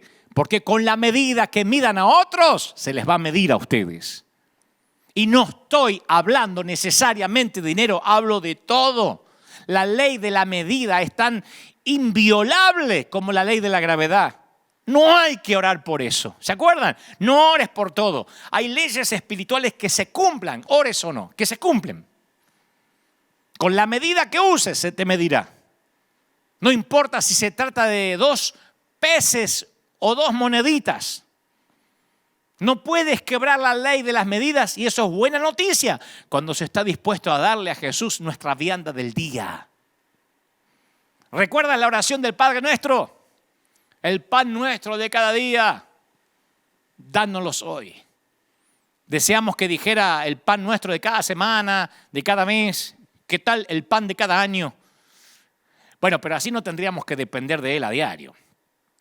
La madurez no es autosuficiencia, ¿eh? Algunos dicen, yo ya crecí, por eso no oro tanto. No, es al revés. Cuando uno más crece, más depende de Dios. Al revés del crecimiento cronológico. Vieron que los nenes son dependientes de los papis y a medida que van creciendo cada vez son más independientes. Bueno, el cristiano a medida que más crece, más depende de Dios.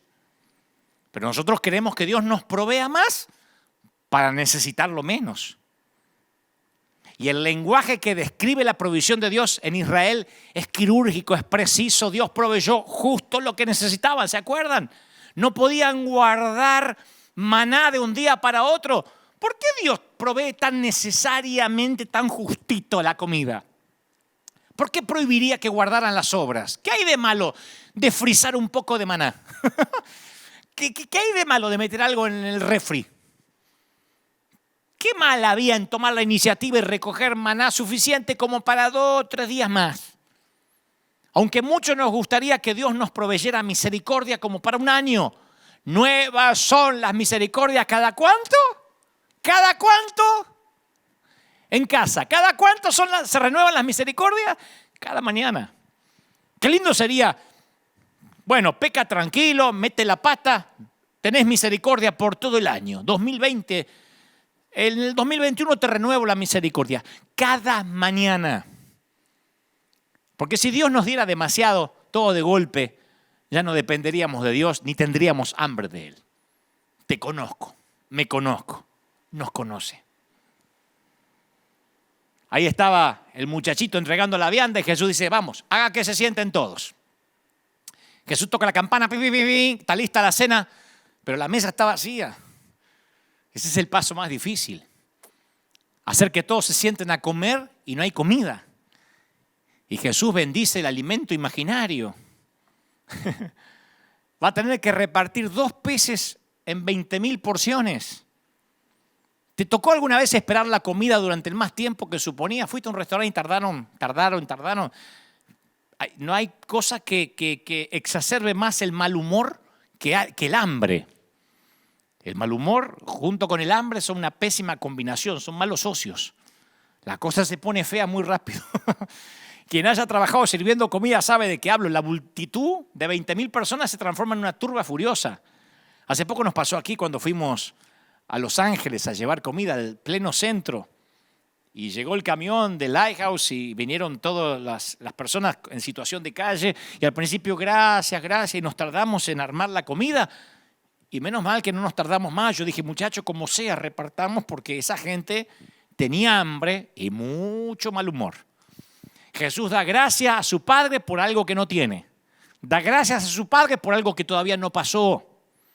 Y a mí me encanta que el milagro incluya números específicos porque hace que el milagro se pueda medir, que sea tangible. Porque la ignorancia es como la falta de oxígeno, asfixia la fe. La ignorancia asfixia la fe. Por eso es que necesitamos compartir testimonios. Escuchar un testimonio es tomar la fe prestada de otra persona. Compartir mi testimonio es prestar mi fe a otros. Por eso soy tan monotemático en mis historias de fe. A veces me dicen, pero ya contaste esa historia. A mí, mis propias historias de mis caminatas en el agua con Jesús me siguen ayudando a creer. Imagino que los demás también. Si no contamos nuestros testimonios, estamos cortando la circulación en el cuerpo de Cristo. Parte del cuerpo se adormece y no solo perdemos sensibilidad en esa parte del cuerpo, sino que cuando no se alimenta nuestro reino de testimonio durante tiempo, eventualmente el cuerpo empieza a morir. Y nos llenamos de miedo de cualquier cosa que ande dando vuelta. 3 gotas de moco y estamos temblando porque nos olvidamos los testimonios, lo que Dios hizo. Por eso necesitamos celebrar todo aquello maravilloso que Dios hizo por nosotros. Celebrarlo, contarlo. Nuestros testimonios de lo que Dios ha hecho en el pasado se transforman en profecías de lo que Dios va a hacer en el futuro. Alguien necesita oír esto. Si Dios estuvo contigo, nunca te va a dejar en el futuro tampoco. Contar esto es como inhalar oxígeno puro. No solo regenera tu fe, sino carga la atmósfera de la iglesia para que se vuelva altamente combustible. Repartieron la comida multiplicada y con los pedazos de los 5 panes de cebada que les sobraron, a los que habían comido llenaron 12 canastas. La historia está en Juan capítulo 6, versículo 13. Yo quiero dejar en claro que no creo en el evangelio de la prosperidad, aunque creo que Dios prospera. No creo en el evangelio de la prosperidad porque tampoco creo en el evangelio de la sanidad ni el evangelio del multinivel. Cuando uno le agrega algo al evangelio, en realidad le está restando algo. El evangelio en su forma más pura es lo mejor de lo mejor. El evangelio no es un plan ni un seguro médico para hacerte rico. Los milagros suceden cuando obedecemos a Dios en las cosas pequeñas. Cuando hacemos lo pequeño como si fuera algo grande, Dios hará cosas grandes como si fueran algo pequeño. Alguien tendría que tuitear eso, ¿eh?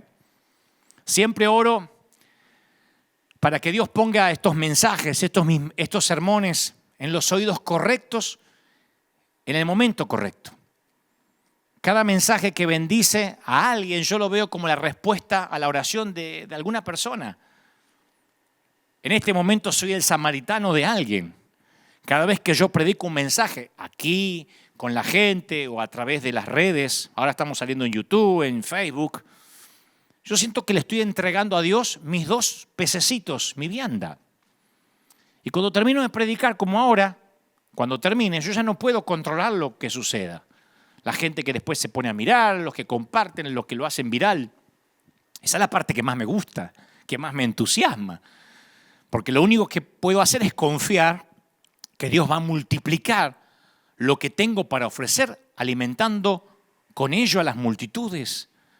Yo empecé predicando en iglesias chiquititas de Buenos Aires con 7, 8, una docena de personas. Yo entregaba mis pececitos. Nunca me imaginé que tendríamos 50,000, 60,000 personas a la vez viendo un mensaje. No lo hubiese soñado en mi vida que lo tendría cada fin de semana. Pero tu mayordomía de un milagro será buena si crees en Dios para milagros todavía mayores y mejores de lo que has visto. Pero los milagros no suceden si no te involucras. Tú eres esencial. La iglesia es esencial. A mí me venía a la mente, no los voy a aburrir con esto, ya voy a casi terminar, pero a mí me venía a la mente un milagro similar de multiplicación, pero que pasó en el desierto de Israel, en Números 11:4. Dice la palabra que los israelitas empezaron a llorar, que querían carne. Un día se hartaron del maná. Querían carne. Dice, no, echamos de menos el pescado que comíamos gratis en Egipto. Comíamos pepinos, melones, puerros, cebollas, ajos. Pero ahora tenemos reseca la garganta. Lo único que tenemos es este maná. Bueno, por ser argentino yo entiendo que querían comer carne. Si no has comido carne argentina, todavía no te puedes morir. Pero los israelitas tenían una memoria selectiva. Se olvida, ellos decían, queríamos comer esa carne que comíamos gratis, pero se olvidaron que esa comida era gratuita porque ellos no eran libres. Cuando dependes que el Estado te alimente, es porque el Estado te está esclavizando. El comer carne y cebolla no compensan tu libertad. Estos no solo eran esclavos, habían sido víctimas de un genocidio. Israel estuvo 370 años atado a una correa de esclavitud. Grandes en cuerpo para resistir, pero débiles en mente y espíritu para ser libres. ¿Qué me importa a mí resistir si yo no voy a ser libre? Y cuando Israel se dio cuenta que caminar en libertad era una tarea diaria de fe, les agarró nostalgia a los tipos por los sabores gastronómicos de Egipto. Le agarró el deseo culinario de la comida que habían dejado atrás. Pero recuerda lo que dijo alguien: si Dios no está en el asunto, nada es gratis. De hecho, algunos dicen, sí, ¿cómo que no? En Internet hay un montón de cosas gratis. No. Si en Internet algo lo consigues gratis es porque tú eres el producto. Alguien te está observando, mirando tus gustos, y eres una estadística o el estudio de alguien, de alguna consultora. Hasta lo que está gratis en Internet no es gratis. Tú eres el producto. Siempre que Satanás te da ajo y cebolla es porque te quiere mantener fuerte en tu carne para que seas esclavo. Siempre. Ahora, cuando el pueblo dice queremos comer carne, Dios dice no solo van a comer carne una vez, todo un mes. Y Moisés no lo puede creer. Moisés dice, yo me encuentro en medio de un ejército de 600,000 hombres. Y me hablas que van a comer carne todo un mes. Y acá dice algo muy parecido a lo que dijeron los discípulos de Jesús en la alimentación de la vianda del chiquitito. Le dice, aunque se degollaran rebaños y manadas completas, ¿cómo hacemos? Aunque se les pescara todos los peces del mar, no les va a bastar.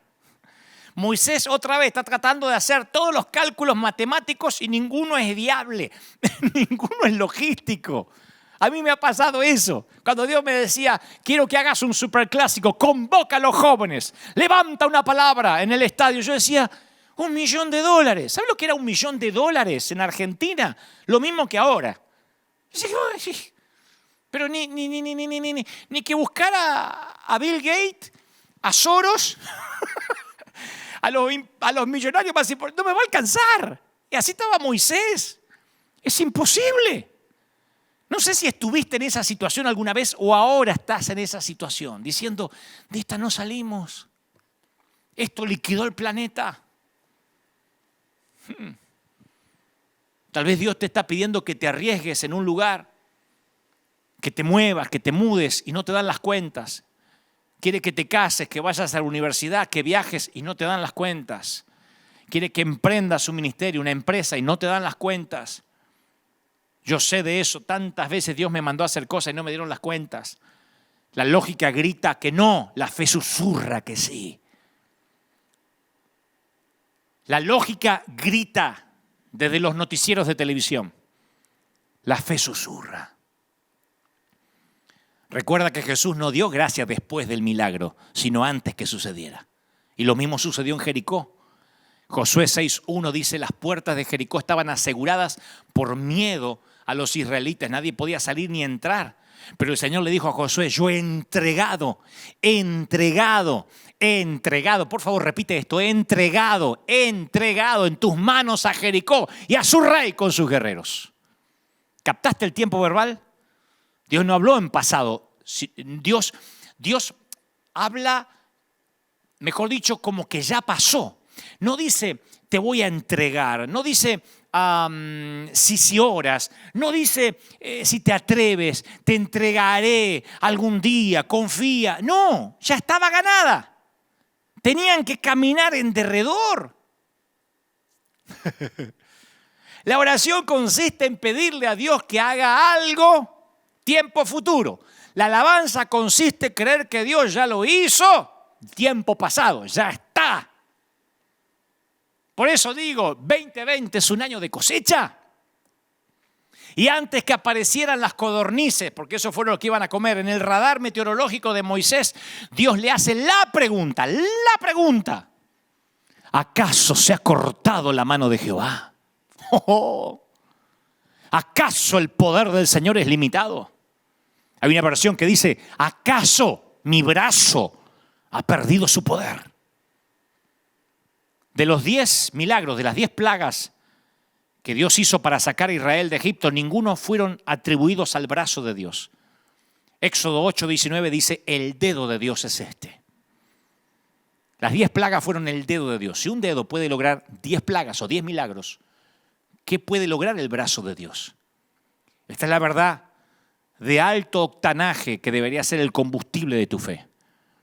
Dios es más grande que el mayor de tus problemas. Dios es más grande que tu sueño secreto, que tu pecado secreto. Créeme lo que te voy a decir. No importa cuánto ores, ni cómo ores, sino cómo respondas a esta pregunta. Solo puedes responder sí o no. ¿Acaso se ha cortado el brazo de Dios? Para Dios el problema no es si podrá. La única cuestión es si lo hará. Y Moisés se tuvo que involucrar y jugarse la reputación. Moisés le dijo al pueblo, el cielo está nublado con posibilidad de codornices. Empujó todas las fichas de su credibilidad hacia el centro de la mesa. Debió ser el sermón más aterrador que predicó jamás. La visión más loca que jamás proyectó. Dicen los que vuelan en parapente, acuñaron una frase que dice, si no estás dispuesto a correr hacia el despeñadero, nunca vas a volar.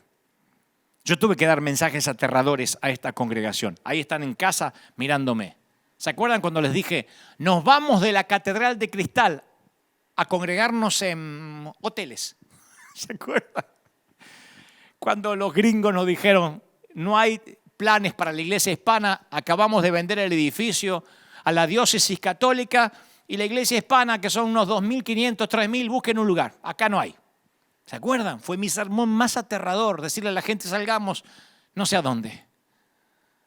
Tuve otro más aterrador cuando Dios me dijo, dile a la iglesia que no oren por un edificio, yo les voy a regalar una arena. La gente de la congregación no me deja mentir, porque parecen cliché armados esto. Dirán, ¿en serio? Sí. Un año antes de que conociéramos este lugar, Dios me dijo, dile al pueblo, yo había puesto 91 días de oración, para que Dios nos diera un templo. Estábamos hartos de dar vueltas por el desierto. A veces nos congregábamos literalmente en un parque. Y Dios dijo, dile a mi pueblo que no ore más. Ya está el lugar. Fue un sermón aterrador, porque uno es como que entra al casino de la vida, metafóricamente hablando, dice negro al 11. Uno se juega la credibilidad, sí. O Dios nos da una arena o yo me dedico a cualquier cosa. Pero empezamos a volar sobre cálculos humanos imposibles, cálculos de Dios.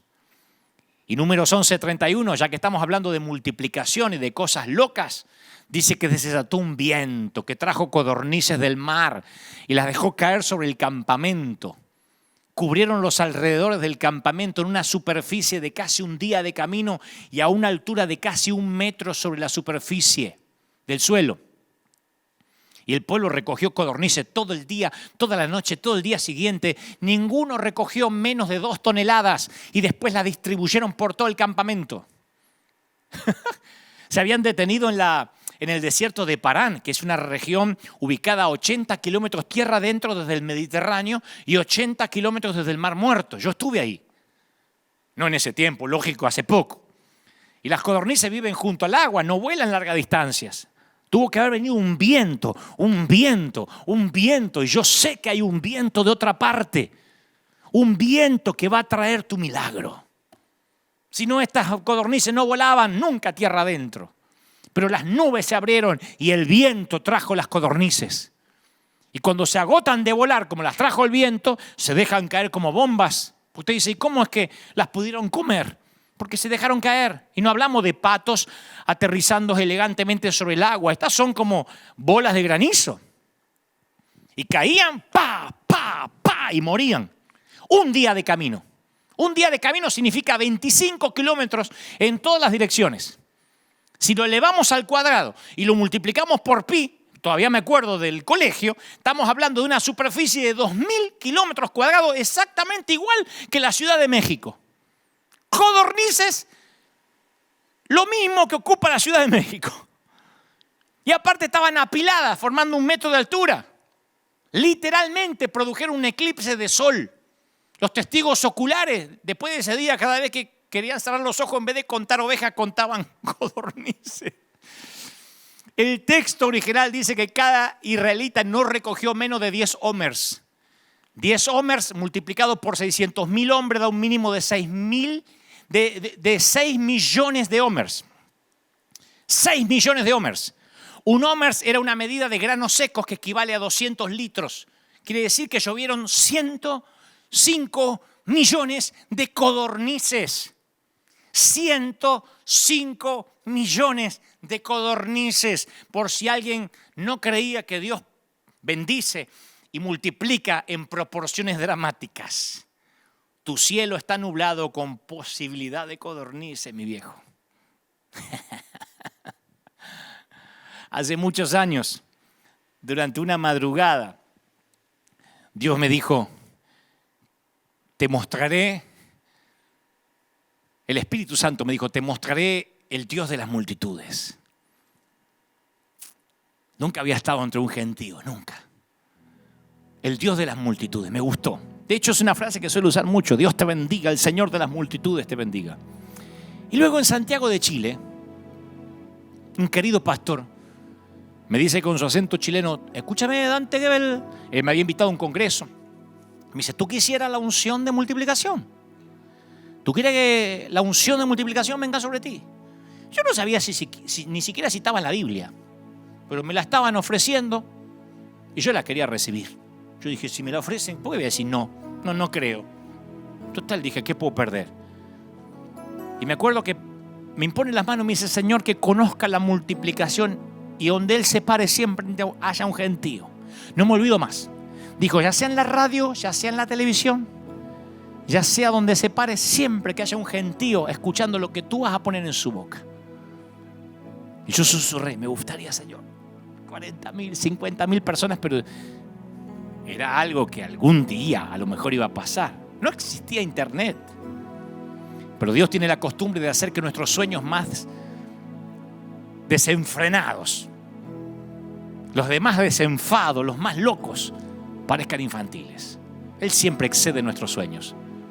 Y Dios envió 150 millones de codornices a mi campamento. Se comenzaron a llenar los estadios más grandes. Argentina conoce la historia. Me llamaron de los canales de televisión, llegaron invitaciones de todo el mundo. Y muchos dijeron, ¿y este pibe de dónde salió? ¿Qué sé yo? Yo le creí al Señor. Yo pensé que yo era esencial para el milagro. Yo tenía una viandita y se la di al Señor. Estoy seguro que no soy el más capacitado, ni lo fui. Estoy seguro que no tengo la teología, ni la dialéctica, ni la oratoria de otros. Justamente porque no tenía nada, lo poquito que tenía se lo entregué en las manos de Jesús. Estoy consciente que hay mucha gente que ahora mismo siente que lo que le está sucediendo es irreversible. Hay gente que dice, está bien, me encanta lo que Dios me está diciendo, pero yo ya no tengo más para dar, lo perdí todo. Mi mamá solía decir, hijo, lo hecho está. Y es verdad, la flecha del tiempo apunta en una sola dirección. Hay cosas en la vida que son irreversibles. No puedes hacer crecer cabello que te acabas de cortar, desborrar documentos. ¿Se te borró alguna vez todo lo que habías escrito en la computadora todo un día porque te olvidaste de grabar? No puedes volver atrás en el semáforo rojo que te pasaste. Son lecciones que uno aprende por las malas. Una vez mi hermano mayor, cuando yo era chiquito, se ofreció a cortarme el cabello. Casi no regreso al colegio nunca más. Ese día descubrí que había cosas que eran irreversibles. Y están los momentos irreversibles que te dejan un efecto colateral para siempre. En mi caso, como cuando me rompí los ligamentos de mi hombro derecho en una obra de teatro a finales del 2001. Hacíamos una obra llamada Misión Rec en el Teatro Astros. Y yo al principio de la obra peleaba con un doble de riesgo y caí mal. ¡Pac! Se me cortaron los ligamentos. El dolor fue terrible. Terminé esa obra y corrí al hospital, no podía más. Y me acuerdo que le pregunté al doctor cuándo iba a sanar y me dijo nunca. Me dijo, a menos que hagas una cirugía reconstructiva, porque los ligamentos rotos no sanan. Y yo no tenía tiempo de hacerme una cirugía por el postoperatorio, porque estaba viajando. Pasaron años y vaya que afectó mi calidad de vida hasta el día de hoy. La ley de entropía es la ley que afirma que si no hay una intervención alguna, todo lo que hay en el universo avanza hacia la putrefacción. Se oxidan los autos, se pudre la comida Y por supuesto los seres humanos envejecen y mueren. La única manera de prevenir la ley de entropía es la introducción de una fuente de poder, de energía que la contrarreste. Por ejemplo, el refrigerador, lo enchufas y el frío impide que se pudra la comida. Si desenchufas, se produce un olor espantoso. La ley de la entropía no solo gobierna el universo físico, gobierna el plano espiritual desde el huerto del Edén. La desobediencia introdujo el proceso de deterioro que lleva a la muerte física, a la muerte espiritual. Por eso cuando la Biblia dice, ¿dónde está, oh muerte, tu victoria? ¿Dónde tu aguijón? Significa que la muerte es algo que podemos esperar porque no es el final. Nuestra segunda vida empieza cuando Cristo nos llama a salir de la tumba del pecado. Y nuestra vida eterna comienza cuando nuestro cuerpo es sepultado casi 2 metros de profundidad. La muerte es el peaje de salida que todos tenemos que pagar, pero también es la rampa de entrada a la eternidad. Por eso quiero que te grabes esto, que yo he predicado un sinfín de veces. Nunca pongas una coma donde Dios pone un punto. Y nunca pongas un punto final donde Dios está poniendo una coma. Esta enfermedad no terminará en muerte para ti. La fe pone una coma, incluso al final de la sentencia de muerte. Pregúntale a las hermanas de Lázaro, o a las mujeres que fueron al sepulcro de Jesús y se encontraron con un ángel. Cuando parece que tu sueño murió y está sepultado, no le pongas un punto final. Por definición, el sueño es el designio que Dios tiene y va más allá de tu capacidad, más allá de tus recursos. Pero así es como Dios obtiene la gloria. Si sientes que tu sueño ha muerto y ya está sepultado, tal vez Dios te tenga justo donde te quería tener. Casi todos los sueños que yo tuve han pasado por la muerte y la resurrección. Es como la prueba final. Lo que no es de Dios sigue muerto y lo que es de Dios resucita. A veces Dios dice todavía no. Es el pedido correcto, pero mi momento no ha llegado. Tu momento no ha llegado. Los milagros suceden cuando estamos listos, no antes. A veces porque Dios en su gracia está permitiendo que maduremos para que tengamos capacidad de mayordomía. En el caminar cristiano he aprendido a ver 2 tipos de fe. La primera es la fe preventiva, cuando oramos, cuando cubrimos a nuestros hijos con un cerco de protección. La segunda es la fe de resurrección. Es una fe que se niega a poner un punto final a las desilusiones. La iglesia tiene que resucitar. La iglesia tiene que levantarse con más poder. Y eso va para aquellos que no le otorgan la adopción, que tienen un negocio en quiebra, cuando no se sanan. No pongas un punto final, sigue creyendo. En algún punto la mayoría de nosotros acaba con un sueño sepultado a 2 metros de profundidad a causa de un fracaso.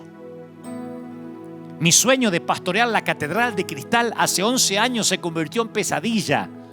Yo llegué, me hice cargo de la iglesia hispana y la iglesia se vendió, el templo se vendió, la gran Catedral de Cristal. La buena noticia es que cuando murió ese sueño, murió parte de mi ego. Hay pocas cosas que matan el orgullo tan rápido como el fracaso. Encima sacaron notas por allí diciendo por qué quebró la catedral, por qué cayó, porque algunos sacaban tesis para ver por qué había fracasado y me hacían culpable a mí, que yo era el convidado ahí, el que había llegado tarde. Dios no quiere matar el sueño que Él te ha dado, pero quiere crucificar todo aquello que puede impedir que Él se lleve la gloria cuando finalmente lo logres. ¿Qué es lo que tiene que morir para resucitar? Para que Dios pueda revelar su poder, para que Dios pueda llevarse la gloria. Y como dije al inicio, mi querido, vas a tener que arriesgar tu reputación. Vas a tener que ofender fariseos. Eso es parte del combo de ser esencial. Cuando Jesús hizo correr la piedra del sepulcro de Lázaro, creyó antes del milagro. ¿Quién es tan audaz para exigir que la tumba devuelva a sus muertos? No apreciamos el riesgo que corrió Jesús, porque los milagros que preceden a este establecieron la credibilidad de Jesús. Pero como sucede con el fútbol, con los boxeadores, el éxito solo dura lo que dura tu último partido. Si Lázaro no salía de la tumba, la credibilidad de Jesús quedaba hecha pedazos. ¿Y saben por qué la mayoría no experimentamos milagros? Porque si corriésemos más riesgos podríamos ver milagros. Ese es el secreto para ser esenciales. Hay que arriesgar la reputación y a veces hay que jugarse la credibilidad. Si no pides el milagro, nunca sabrás qué podría haber hecho Dios. Voy a terminar con esto, de verdad. Alguien dijo que nunca le creas a un predicador cuando dice voy a terminar, pero esto sí es para terminar. En una entrevista que la revista Rolling Stone le hizo a Bono, el líder de U2, le dijeron, ¿qué piensas de Jesús? Y medio cínico le dijeron, ¿tú crees que Jesús era un gran pensador? ¿O era el Hijo de Dios? ¿No es un poco descabellado pensar que Jesús era el Hijo de Dios? Y Bono respondió, no me parece descabellado. Aunque la respuesta secular es decir que Jesús era un gran profeta, que estaba en la línea de profetas como Elías, Mahoma, Buda, Confucio, yo no puedo terminar ahí. Cristo no me deja terminar ahí. Cristo dice, no estoy diciendo que soy un maestro, no me llames maestro. No estoy diciendo que soy un profeta, no me llames profeta. Estoy diciendo que soy el Mesías, que soy Dios. Así que dijo Bono, lo que te queda es creer que Cristo era quien dijo ser o que era un timador. No hay término medio. Tienes que decidir eso en tu vida. O Jesús es el Señor de todo o es el Señor de nada. ¿Cuál crees que es? Esa única decisión determinará tu destino eterno. Porque los milagros ocurren únicamente del otro lado del miedo. Y no podemos permanecer callados. Somos, seremos, fuimos esenciales. O todos o nadie. Quiero orar por los que están por primera vez. Quiero orar por todos aquellos que dicen, ¿sabes? Necesito a Cristo en mi corazón, necesito a ese Cristo Salvador, a ese Mesías, y yo quiero presentártelo. Él me dijo que te dé un beso, que te dé un abrazo, que no estás solo y que le entregues tu vianda y que Él la va a multiplicar. Quiero orar por ti. Repite conmigo, di conmigo, Señor Jesús, te recibo como mi Salvador, como mi suficiente Salvador. Entra en mi vida, transfórmame. Gracias por perdonarme los pecados. Dile, Señor, perdona mis pecados. Quiero nacer de nuevo hoy. Anota mi nombre en el libro de la vida. Amén y amén. Es todo lo que tenías que hacer. Ya está. Ya estás al otro lado del miedo. Y ahora en los últimos minutos quiero orar por todo. Por la iglesia de River. Escuadrón del ejército de Dios. Cuna de campeones. Quiero orar por ustedes, quiero orar por todos los miles que aunque nunca estuvieron aquí en el arena, son parte de esta congregación. A los que dicen, nos estás pastoreando, por el momento eres nuestro samaritano, nos está dando palabra de fe, de fuerza. Me encanta esa complicidad que tengo con algunos, porque algunos solo escuchan lo que predico y otros hasta leen entre líneas lo que predico y también me fascina. Bendigo esos oídos finitos que saben escuchar lo que tienen que oír. Bendigo a todos, bendigo a los que se acaban de sumar. Voy a orar para que Dios haga milagros, para que el Dios de la multiplicación venga sobre tus cosas, sobre tus finanzas. Yo sé que hay hogares quebrados económicamente y nada provoca más fricción en un matrimonio, en una familia, que la economía fracturada. Yo oro por las economías, bendigo ahora los hogares, pero no estoy orando solo por dinero. Oro por los que se quebraron en el espíritu. Oro por los que sienten que su espíritu se ha fracturado y no hay prótesis para eso. Necesitan que el Señor los restaure, necesitan que el Señor los levante. Yo creo más que nunca, Padre, que se levanta un ejército esencial, que la iglesia será esencial. Declaro que los gobiernos, que Faraón, que el César, que los Nabucodonosor reconocerán, así como reconocieron de José, reconocieron de Daniel y reconocieron de Moisés, dirán, no hay Dios como el Dios de ellos.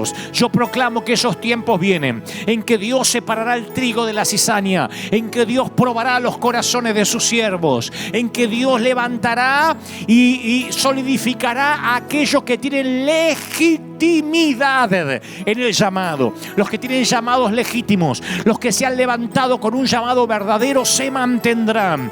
Y los gobernantes dirán: la iglesia tiene las respuestas. Yo proclamo que todo intento fallido, todo intento en la oscuridad de faraones, de gobernantes, de presidentes, de jefes de estado, de mentes maquiavélicas, aun si en esto estuviese involucrada la Organización Mundial de la Salud, algún nuevo orden o lo que sea, todo lo que se forje o se haya forjado en la oscuridad no prevalezca contra los hijos de Dios. Que por un camino hayan intentado venirnos a hacer mal y por 7 desmembrados, avergonzados, tengan que huir. Que ningún arma forjada contra los hijos de Dios prospere. Que la iglesia se levante donde sea, en las calles, en las plazas, pero que la iglesia demuestre que no tiene miedo.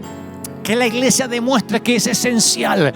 Que la iglesia no levante el pie sobre los que están al costado del camino. Que sepamos que este tiempo de ser esenciales ha de cambiar la atmósfera, ha de cambiar el clima, ha de cambiar los tiempos. Yo declaro en el nombre del Señor de las multitudes que los mejores tiempos vienen. Que la iglesia se levanta con poder. Que los mejores días están por delante. Y proclamo que esa bendición está en el cuerpo, en el alma y en el espíritu. Amén y amén. Gloria a Jesús. Aleluya. Como digo cada domingo, el que tiene oídos que oiga. Si alguien se acaba de conectar tarde, o todos o nadie, somos River Arena, River Church, un hospital del alma. Esta es la iglesia para gente rota. Este es un lugar donde entra cualquiera. Y esos cualquiera incluyen los enfermos, los ancianos, las mujeres, los niños, los pecadores, los que dudan de su identidad sexual, los que han abortado, los que están divorciados, los que se están peleando, los que están separados, los huérfanos, las prostitutas. Este es un lugar para gente rota, para gente que en algunos sitios no la dejarían entrar por ser indeseable. Por lo tanto, y considerando y dicho esto, jamás podríamos discriminar quién entra y quién no. Por eso es que no decidimos no abrir. Por eso es que no podemos dejar a nadie afuera. Porque justamente la premisa de Dios fue: les daré una arena. Lo tendrás 24 horas al día abierto. 7 días a la semana, 365 días al año, y dejarás entrar a todos. No discriminarás. Tú predicarás lo que yo te mande predicar y mi espíritu traerá convicción de pecado y los cambiará. Tú no los tendrás que controlar ni perseguirlos con la sana doctrina. Yo cambiaré sus vidas. Y lo hemos visto. Cada persona que vino lo hemos visto. Vestidos de maneras diferentes. Algunos pensamos que no iban a cambiar más. 2, 3, 4 servicios estaban conmovidos, totalmente humillados bajo la presencia del Señor, cambiando y reformulando sus vidas. Esto es un hospital del alma. Por eso es que nuestra postura es o todos o nadie. No se trata de dinero, ni de orgullo, ni de caprichos o egos desmedidos. Se trata de una convicción del Espíritu Santo. Somos esenciales. Y si descubrimos al final del día, al final de esta jornada, que no somos esenciales, será el momento de cerrar las puertas, vender el lugar y que hagan aquí lo que quieran. Pero mientras que seamos una iglesia, va a ser para todos. Mientras que el gobierno diga no pueden ir todos, entonces no vendrá nadie, porque somos una familia. Repetiré esto cada domingo para que quede claro. No dejaré a nadie atrás. Soy vuestro oficial a cargo. Soy su comandante en jefe en combate contra las fuerzas invasoras. Y no dejaré a nadie atrás. Ni heridos, ni vivos, ni muertos. Todos llegaremos a casa. Se supone que soy tu pastor y estamos juntos en esto. No te dejaré. Estamos juntos.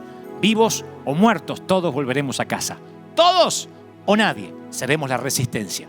Que Dios te bendiga, que Dios te guarde, que haga resplandecer su rostro sobre ti.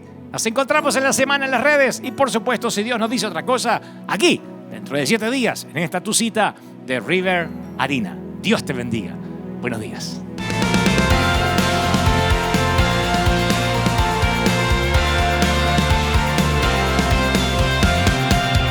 Apareciste una noche de soledad, abandonado y perdido te reconocí. Tu voz diciéndome no temas, yo estoy aquí. El Padre me envió por ti y me curaste las heridas, me sanaste mi Jesús. Todas mis cargas las dejaste allí en la cruz. Algo tan grande no lo puedo comprender. Oigo tu dulce voz diciéndome una y otra vez, oh,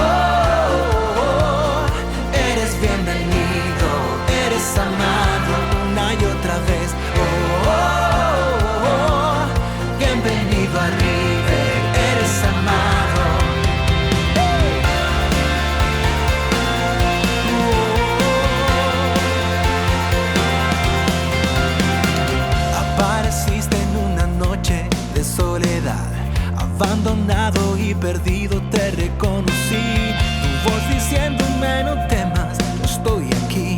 El Padre me envió por ti. Y me curaste las heridas, me sanaste, mi Jesús. Todas mis cargas las dejaste allí en la cruz. Algo tan grande no lo puedo comprender. Oigo tu dulce voz diciéndome una y otra vez: eres bienvenido. Una y otra vez.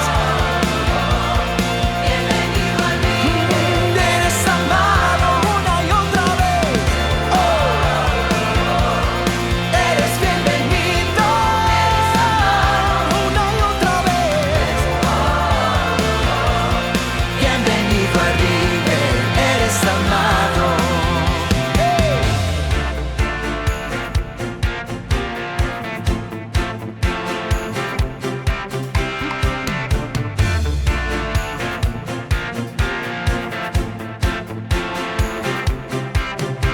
Vamos a adorar, vamos a adorar. Todo el cielo espera para